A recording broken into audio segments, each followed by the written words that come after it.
तस्मै श्रीगुरुवे नमः।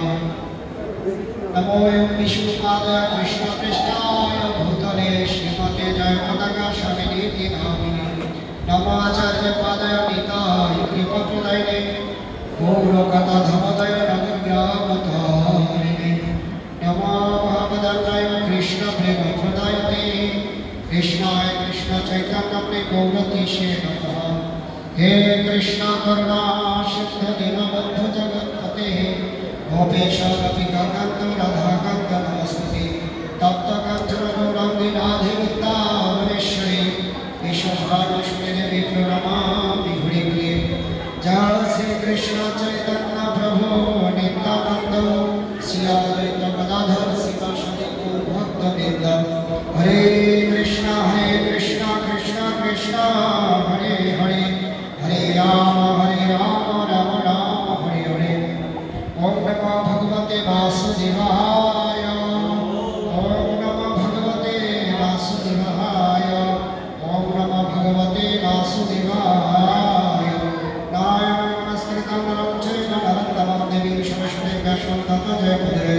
मोक्षं करोति वाचनं ब्रह्मं वेद्यं वन्दे परमानन्दमाधवं श्रीगुरुनाथं श्रीचैतन्यईश्वरम्।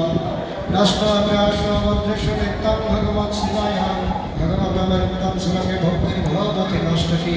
हरे कृष्ण। হচ্ছে পাণ্ডবা নির্জলা একাদশী। একাদশী মাহাত্ম্য আমরা একটু শ্রবণ করব ভক্তি সহকারে। হরি বল। হরে কৃষ্ণ হরে কৃষ্ণ কৃষ্ণ কৃষ্ণ हरे हरे हरे राम हरे राम राम राम हरे हरे।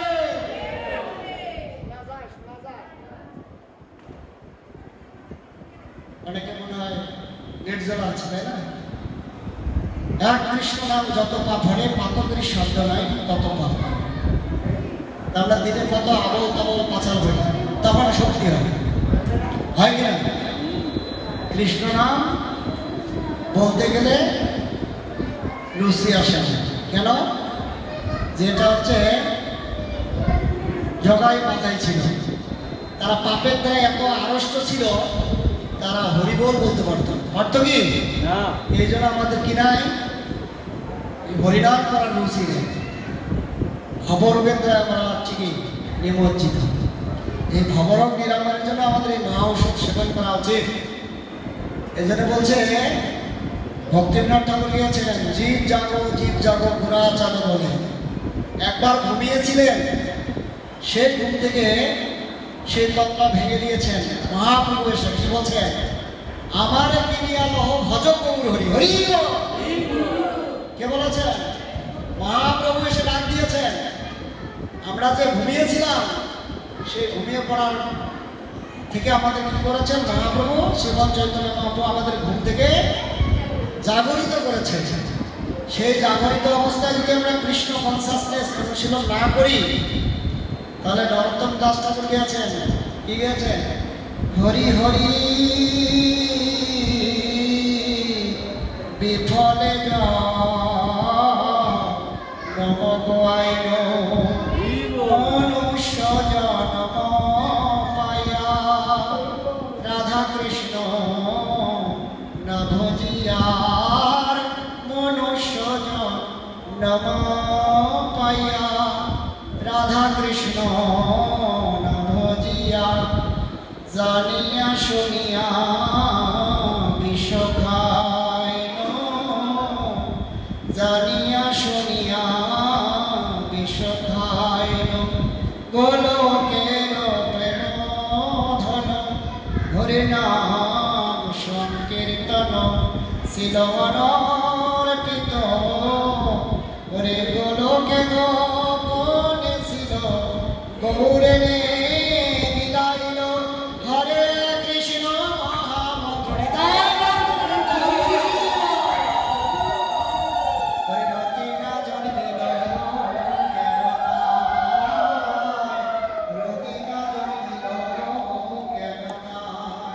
প্রদীপ নন্দন যে শশী সুত হইল সেই বলরাম হইল নিতাই। বলরাম হইল এই জন্য হরি হরি বিঠলে জন্ম পাইল, মনুষ্য জন্ম পাইয়া রাধা কৃষ্ণ না ভুলিয়া জানিয়া শুনিয়া কি খাইলাম। কেউ যদি জেনে শুনে বিষ খায়, জানুক বা না জানুক, বিষ খেলে কি হবে? অবধারিত নির্ঘাত কি মৃত্যু। তাহলে যাতে করে আমাদের মৃত্যু না হয়, এই জন্য সেই চৈতন্য মহাপ্রভু গোলকধাম থেকে কি এনেছেন? গোলকের প্রেমধন হরিনাম সংকীর্তন, রতিনা জন্মিল কেন তার দিনহীন যত ছিল কিসে? হরিনামে। হরে কৃষ্ণ। দিনহীন যত ছিল হরিনামে উদ্ধারিত। তার শক্তি ওই আপনারা বলেন না যে প্রভু হরি হরি করলে কি খেতে দেবে? হরি করলে কি আমরা পার হতে পারবো? এই জন্য ডকুমেন্টস সার্টিফিকেট দিয়েছে। কি দিয়েছে? দিনহীন যত ছিল হরি নামে উদ্ধারিল, তার সাক্ষী জগায় মাধায় তারা ধরে যে গেল, হরি নামে তারা ধরে যে গেল। ওরে জগায় মাধায় পাপি ছিল, ওরে হরি নামে উদ্ধারিল। জগায় মাধায় পাপি ছিল নাকি? তারা কি কিসের মাঝে উদ্ধার হলেন? জগায় মাধায় হরিনাম করে উদ্ধার হলেন। কেন? কৃষ্ণদাস কবিরাজ গোস্বামী চৈতন্য চরিতামৃতে লিখেছেন। কি লিখেছেন? এক কৃষ্ণ নামে যত পাপ করে, পাতকের সাধ্য নাই সে তত পাপ করে। আমরা দেখতে পাই চিত্রগুপ্ত কতগুলো ডায়েরি গোডাউন ভর্তি করে রেখেছিলেন, কিন্তু নিত্যানন্দ প্রভু চরণে যখন মাধায় আশ্রয় গ্রহণ করলেন, সমস্ত পাপের ডায়েরি প্লানকে করে হরিব। পশু পাখি কীটাদি বলিতে না পারে, উৎস সংকীর্তনে করোপকার করে। এই জন্য বলছে পশু পাখি কীটাদি বলিতে না পারে, উৎস সংকীর্তনে কি হয়? পরোপকার হয়। শুধু আপনি হরিনাম করলে নিজে তো করবে, পশু পাখি কৃমিকীট যারা বলতে পারে না, বৃক্ষ গুল্ম লতা, তাদের নিচে বসে যদি কেউ হরিনাম করে, সেই সমস্ত কি পশু পাখি কীটাদি বলিতে না পারে, উৎস সংকীর্তনে পরোপকার করে। এটাই হচ্ছে শ্রেষ্ঠ পরোপকার। কি পরোপকার? আপনি টাকা পয়সা ধন সম্পত্তি কারো উপকার করতে পারবেন না, যদি কৃষ্ণ কনসাসনেস, কৃষ্ণ ভক্তি একমাত্র মানুষের উপকারে লাগতে পারে। তাছাড়া এই ধন সম্পত্তি কখনো আপনি উপকার করতে পারবেন না। কেন? এই জন্য বলছে যদি কেউ কারো পরোপকার করতে চায়, ভারত ভূমিতে মনুষ্য জন্ম হইল, যার নিজ জন্ম সার্থক করি কর পরোপকার। আপনি সাঁতার জানেন না, একজন জলে হাবুডুবু খাচ্ছে সাগরে, আপনি কি তাকে উদ্ধার করতে পারবেন? পারবেন? তাহলে সাঁতার যদি না জানে তাহলে কাউকে উদ্ধার করতে পারবেন? পারবে কি? এই জন্য বলছে যদি যে সাঁতার জানে সে একমাত্র অন্যকে কি সহযোগিতা। এই জন্য কৃষ্ণ ভক্তি অনুশীলন। আমাদের ধন সম্পদ টাকা পয়সা অর্থনৈতিক মডেল থাকতে পারে, আমি অনেক রূপ লাবণ্য চেহারা অনেক কিছু থাকতে পারে, কিন্তু যদি আমার কৃষ্ণ কনসাসনেস না থাকে কি হবে? যেমন একজন ম্যাজিস্ট্রেট ক্লাস 1 থেকে লয়ার, মানে যিনি আছে আইনজ্ঞ ব্যক্তি, কি করেন? ল পাস করেন, করেন কিনা? হায়ার এডুকেট, যিনি ল পাস করে একজন ম্যাজিস্ট্রেট হয়, সেই ম্যাজিস্ট্রেট এত কঠোর কষ্ট মানে করে পড়ালেখা শিখেছেন, এখন তিনি এখন ঝড় বাদলের দিন, তাই না? নৌকা দিয়ে মনে করেন আমরা এই নদী পার হচ্ছে কিনা? এখন ওই ম্যাজিস্ট্রেট কি করেছেন? কোনো কালক্রমে মানে কি আরিজা নদী পার হয়ে যাবে কিনা? হ্যাঁ, ওখানে কি আছে? ফেরি আছে, নৌকা আছে, আছে কিনা? তখন এই ম্যাজিস্ট্রেট গিয়েছেন, তখন নাবিককে বলছেন যে মাঝি ভাই আপনি কি পড়ালেখা করেছেন? তখন মাঝি বলছে না আমি পড়ালেখা করিনি। কাকে বলছে? ম্যাজিস্ট্রেটকে বলছে। তখন ম্যাজিস্ট্রেট বলছে তোমার লাইফের 25% জীবন বৃথা। কত পার্সেন্ট? 100%-এর মধ্যে কত পার্সেন্ট গেল? 25% টাকা নাবিকে। তারপরে আবার কিছুক্ষণ পর বলছেন আচ্ছা মাঝি ভাই তুমি সারাদিন খেয়া পারার পরও এতে তোমার কতজন লোক আপ ডাউন করে? তো বলছে আমি এইসব হিসাব রাখি না। তখন বলছে আবারও তোমার 25% জীবন বৃথা। কত পার্সেন্ট? 50% চলে গেল না, মাঝে 50% জীবন চলে গেল। তখন আবার কিছুক্ষণ পরে বলছে ভাই নদীর ওই পরে কতজন লোক থাকে?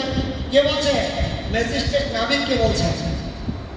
তখন বলছে আমার সারাদিন এই নৌকা বাইতে চলে যায়, আমি কি ওই পরিসংখ্যান করতে যাই, আমি জানি না আসলে। তখন বলছে আবার 25% জীবন বৃথা। নাবিকের কত পার্সেন্ট গেল জীবন? 75% জীবন বৃথা। কার? মাঝি।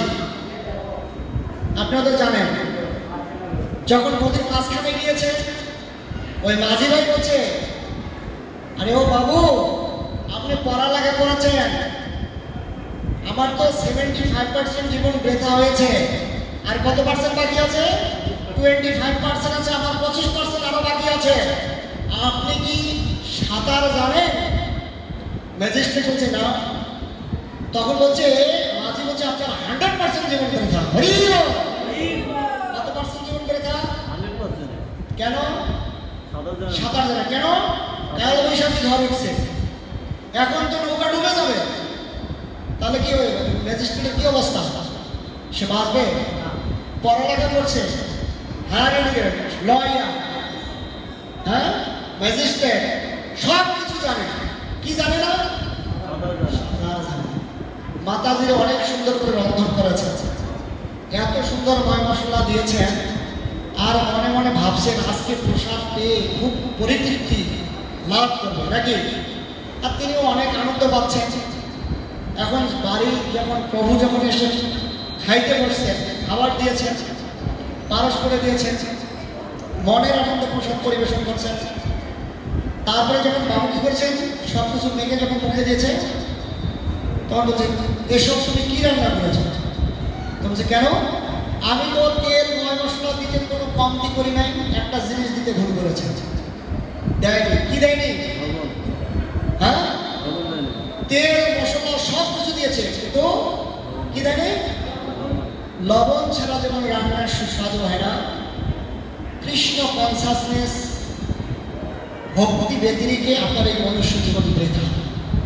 যদিও ম্যাজিস্ট্রেট লয়ার পাস করেছেন, তিনি কি জানেন না সাঁতার দেখে তার জীবন 100% বৃথা। টাকা পয়সা গাড়ি বাড়ি সব কিছু আছে, যদি আপনি কৃষ্ণ ভক্তি অনুশীলন না করেন, লবণ ছাড়া রান্না যেমন সুস্বাদু হয় না, আপনার এই অট্টালিকা, ধন সম্পদ, ঐশ্বর্য এবং আপনার রূপ লাবণ্য থাকা সত্ত্বেও আপনার ওই কি জীবন বৃথা। হরে কৃষ্ণ। বুঝতে পেরেছেন তো? তাহলে আমাদের কি করা উচিত? দুর্লভ মানব দেহ পাইয়া কেহ, কর কি কখনো ভাবনা কেহ, এবে না বলিলে যশোদা সুত চরমে করিবে রাজে। এই দুর্লভ মনুষ্য জীবন পেয়েছি, জীবনে অনেক জন্ম পেয়েছি, মা বাবা পেয়েছি, ভাই বোন পেয়েছি, স্ত্রী পুত্র অনেক কিছু পেয়েছি। একটা জীবন ভগবানকে দিলে কি লাভ হয়? ভগবান আমাদের কি বেনিফিট দেয়? আপনার যার জন্য সংসারে এত গাধার মতো পরিশ্রম করছেন, অক্লান্ত পরিশ্রম করছেন, অন্তিমে ফিডব্যাক হচ্ছে দুঃখ। কেন? অন্তিমে আপনাদের কি দিবে? দুঃখ। চুলো পাকিল, দন্ত নড়িল, হাতের লাঠি করিলাম সাত, স্ত্রী পুত্র সকলে বলে এ জঞ্জাল মরিলে হবে রে শ্বাস। কি বলবে কিনা? 6 মাস খালি বিছানার মধ্যে পড়ে থাকে, আছে কিনা? এইরকম পরিস্থিতি হয় কিনা? দেখবেন যে প্রভু আমার বাবার জন্য একটু প্রার্থনা করার জন্য চলে যায়, বলে কিনা? এই জন্য বলছে চুলো পাকিল, দন্ত নড়িল, হাতের লাঠি করিলাম সাত, স্ত্রী পুত্র সকলেই বলে এ জঞ্জাল মরিলে হবে সাত। তখন আপনি ওই কি আপনি জঞ্জাল বলবে কিনা? আপনি ওই বাড়ির বোঝা। এই জন্য বলছে যদি আপনি একবার কৃষ্ণকে সকালে ঘুম থেকে উঠে যদি তুলসী বৃক্ষের থেকে দুটো পাতা তুলে নিয়ে এসে কর্পূর চন্দন মিশ্রিত ইতালি তুলসী পত্র শ্রী গোবিন্দায় নমঃ। দ্রৌপদী কি করেছিলেন? তার শাড়ির আঁচল একটু ছিঁড়ে কাকে দিয়েছিল? কৃষ্ণের হাত বেঁধে দিয়েছিল। যখন সেই শিশুপালকে বধ করেন, তার যে সুদর্শন চক্রের স্পিডে তার আঙ্গুল কাটা দিল। কৃষ্ণের আঙ্গুল থেকে রক্ত স্খলন হতে লাগলো, তখন দ্রৌপদী কি করেছেন, তৎক্ষণাৎ তার শাড়ির আঁচল ছিঁড়ে বেঁধে দিয়েছিল। তখন বলছে, সখী তোমার এই দিন আমি কবে শোধ করবো?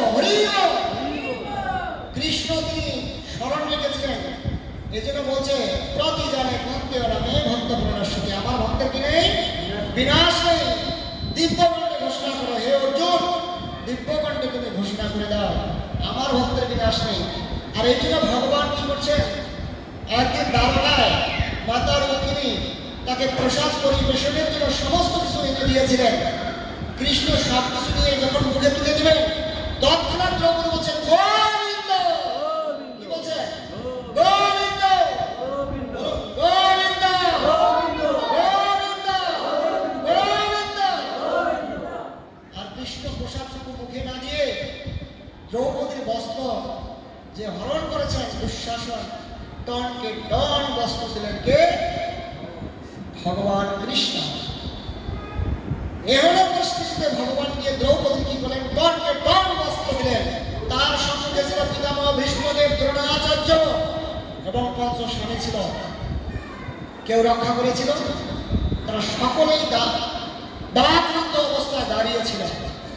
আর দ্রৌপদী এক হাত দিয়ে বস্ত্র ধরে আর এক হাতে বলছেন গোবিন্দ গোবিন্দ, সারা দিচ্ছিলেন না। তারপরে কি বলছেন, দু হাত ছেড়ে বলছেন গোবিন্দ গোবিন্দ গোবিন্দ। তখন ভগবান টনকে টন কাপড় দিয়েছিলেন সুদামা মিত্রের জন্য। সুদামা মিত্র কি করেছেন, কৃষ্ণের জন্য ভিক্ষের চাল দিয়ে গিয়েছিলেন। গিয়েছিলেন কিনা? দ্বারকা কিসের চাল? ভিক্ষের চাল। তাই দ্বারকার রাজপ্রসাদে কৃষ্ণের রাজভোগ খেয়ে সুদামা মিত্র সে ভিক্ষের চালটুকু লুকাচ্ছেন। কি করে সম্ভব যে কৃষ্ণ রাজকীয় রাজৈশ্বর্যের মধ্যে রাজভোগ পাচ্ছেন, আমি কি করে ভিক্ষের খুদের চালটুকু দেই? সুদামা মিত্র তার চাউলের টুকরা লুকাচ্ছে, আর কৃষ্ণ বলছেন বন্ধু তুমি নিশ্চয়ই আমার জন্য কিছু এনেছ। তখন বলছে না বন্ধু, কিছু আনেনি।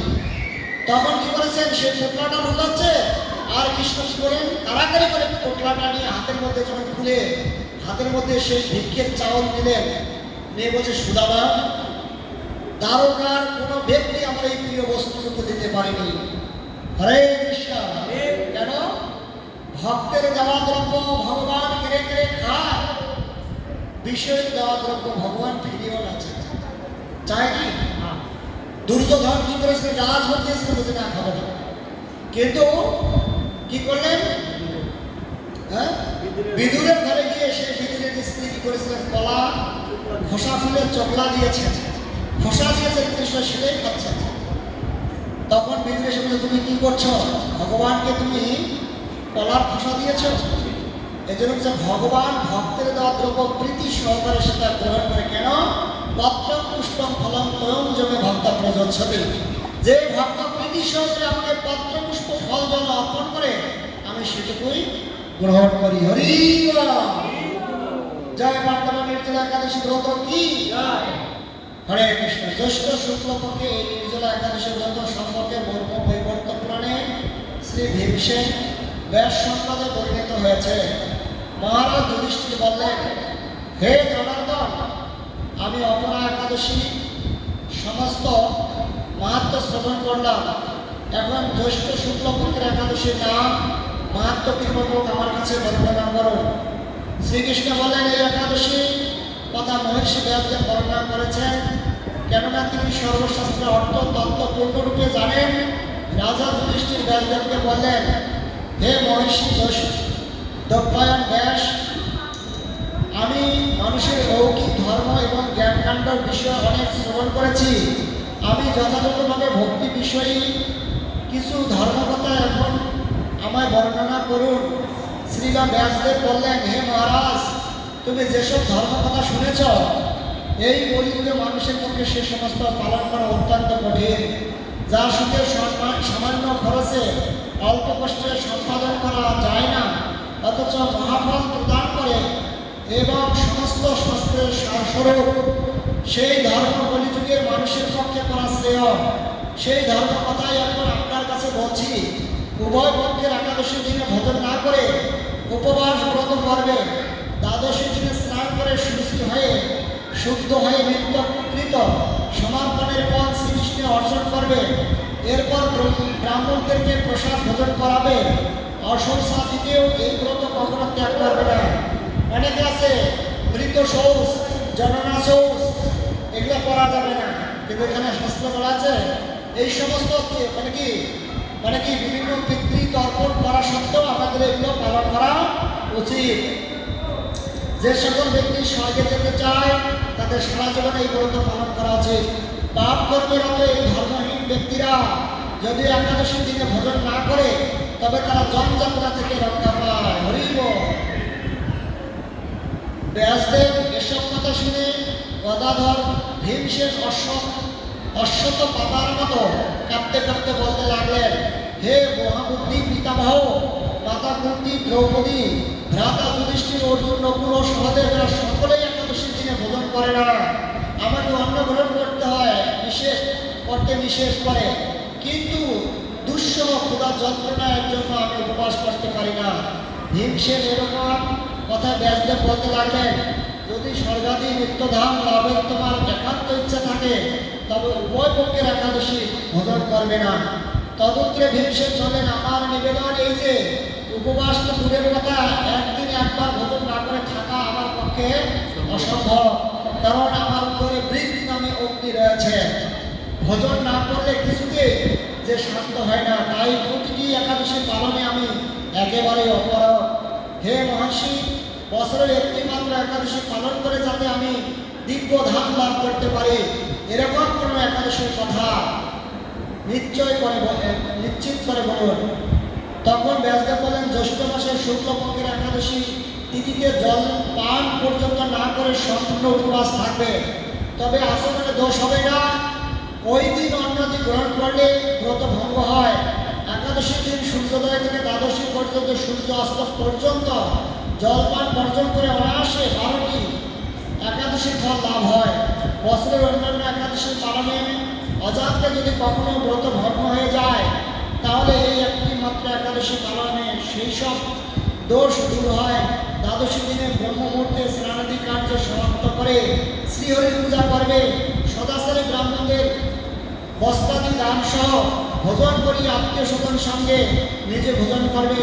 এরূপ একাদশী ব্রত পালনে যে প্রকার পুণ্য সঞ্চিত হয় এখন তা শ্রবণ করো।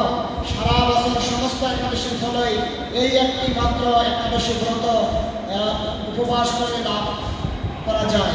শঙ্খচক্র গদাপদ্মধারী ভগবান শ্রীকৃষ্ণকে বললেন, বৈদিক ও লৌকিক সমস্ত ধর্ম পরিত্যাগ করে একমাত্র আমার শরণাপন্ন হয়ে এই নির্জলা একাদশী ব্রত পালন করে তারা সর্বপাপ মুক্ত হয়। বিশেষ করে যদি ধন সম্পদ দানের মাধ্যমে সদ্গতি স্মার্ত সংস্কারের মাধ্যমে যথার্থ কল্যাণ লাভ হয় না। কলিযুগে দ্রব্য শক্তি নেই, কলিতে শাস্ত্রোক্ত সংস্কার বিশুদ্ধ হয় না, তাই বৈদিক ধর্ম কখনো সুসম্পন্ন হতে পারে না। হে ভীমসেন, তোমাকে বহু কথা বলার পর আর প্রয়োজন কি? তুমি উভয় পক্ষের একাদশী ভোজন করবে না। যদি তাতে অসমর্থ হও তবে জ্যৈষ্ঠ মাসের শুক্লপক্ষের একাদশী অবশ্যই নির্জলা উপবাস করবে। এই একাদশী ব্রত ধনধান্য পূজন পুণ্যদায়িনী, যমদুঃখনী ব্রত পালনকারীকে মৃত্যুর পর স্পর্শ করতে পারে না। পক্ষান্তরে বিষ্ণুদূত তাকে বিষ্ণু লোকে নিয়ে যায়। ভীমসেন ওই দিন থেকে নির্জলা একাদশী পালন করে থাকায় এই একাদশীর চাণ্ডবা নির্জলা ভীমসেন একাদশী নামে প্রসিদ্ধ। এই নির্জলা একাদশী পবিত্র ভীমসেন পবিত্র তীর্থ স্নান দান জপ কীর্তন ইত্যাদি যা কিছু মানুষ করে তা অক্ষয় হয়ে যায়। যে ব্যক্তি ভক্তি সহকারে এই একাদশী মাহাত্ম পাঠ বা শ্রবণ করে বৈকুণ্ঠ ধাম প্রাপ্ত হয়।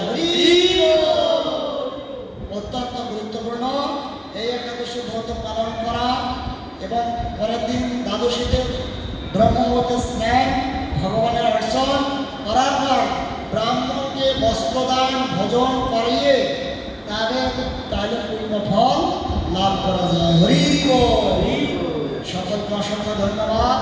পাঠের আলোকে কোনো প্রশ্ন?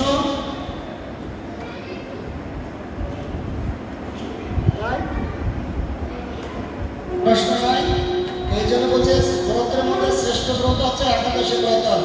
এই জন্য বলছে কি স্বয়ং উত্থান 500 মোড়া, তার মধ্যে ভীমসরা 2 সালের জন্মতিথি, অষ্টমী আর নবমী দুটি। পাগলার শব্দ পাগলিরা এই নিয়ে জীবন কাট, কেউ যদি করতে না পারে ভাঙার খাতে ডুবে পড়িস। এটা হচ্ছে খনার বছর। খনা বলছে কি বলছে জানেন? স্বয়ং উত্থান 500 মোড়া, তার মধ্যে ভীমসরা 2 সালের জন্মতিথি, অষ্টমী আর নবমী দুটি। শ্রী শ্রী রাধা কানাইলা জগন্নাথ বলদেব সুভদ্রা মহারানীকে খনার বছর খনা বলছেন। বুঝতে পারছেন কি বলছে? পাগলার শব্দ পাগলিরা এই নিয়ে জীবন কাট, মানে স্বয়ং একাদশী 500 একাদশী। কাউকে যদি বলা হয় একাদশী ব্রত করে, প্রভু সবগুলো তো করি না, বড় বড় গুলো করি। কি কি? এই যে স্বয়ং একাদশী, এই রথের পর একাদশী শুরু হবে চাতুর্মাস্য ব্রত। চাতুর্মাস্য ব্রত মানে স্বয়ং একাদশী থেকে শুরু। তারপরে বলতে বলছে স্বয়ং উত্থান, উত্থান একাদশী। ভগবান জাগরণ নয়, স্বয়ং উত্থান 500 একাদশী। তারপর ভৈরী একাদশী। খনার বছর বলছে স্বয়ং উত্থান 500 মোড়া, তার মধ্যে ভীমসরা, মানে ভীম একাদশী, 2 সালের জন্মতিথি, অষ্টমী আর নবমী তিথি। 2 সালের মধ্যে কি রাম এবং কৃষ্ণ, অষ্টমী আর নবমী, রাম নবমী আর অষ্টমী শ্রীকৃষ্ণের জন্মাষ্টমী ভাদ্র মাসে হয়। 2 সালের জন্ম, অষ্টমী আর নবমী তিথি। পাগলার চোদ্দ মানে শিব চতুর্দশী। পাগলার চোদ্দ পাগলিরা মানে হচ্ছে মহাষ্টমী। এই নিয়ে জীবন কাট। বিভিন্ন ব্রত যদি করতে না পারে, স্বয়ং উত্থান 500 মোড়া, তার মধ্যে ভীমসরা 2 সালের জন্মতিথি, অষ্টমী আর নবমী দুটি। পাগলার চোদ্দ পাগলিরা এই নিয়ে জীবন কাটে যদি করতে না পারে, লাস্টে লাগলো তাদের গঙ্গা স্নানে গিয়ে ভাগার খাতে পড়ি। শরীর হ্যাঁ, গঙ্গা স্নান করে বলছে, গঙ্গা স্নান করলে সমস্ত পাপ থেকে মুক্ত হয়।